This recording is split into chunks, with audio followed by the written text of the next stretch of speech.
Viper V3 Pro largement moins cher, oui avec un écran en plus.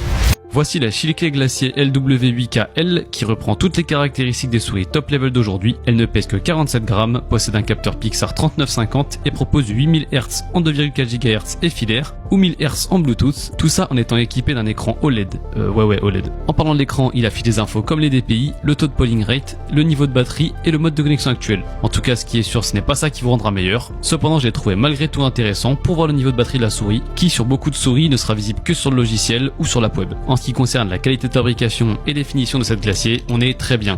Peu ou pas de post-travel sur les clics principaux et latéraux. La seule chose qui me chiffonne un peu est le fait que si on appuie assez fort sur les côtés de la souris, un des clics latéraux se déclenche. Mais bon, personne ne presse sa souris comme ça. Au niveau des clics principaux, les switches sont des Raisha Blue Optical. C'est la première fois que je teste ces switches et je dois dire que je n'ai pas trop apprécié leur son et ressenti au clic.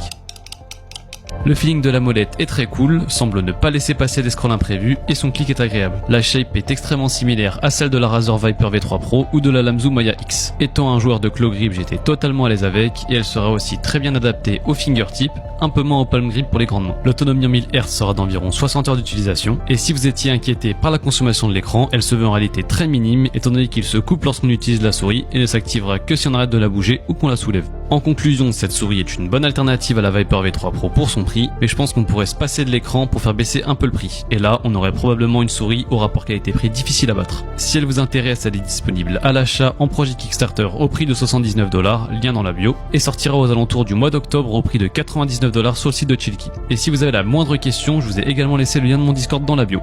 Bisous.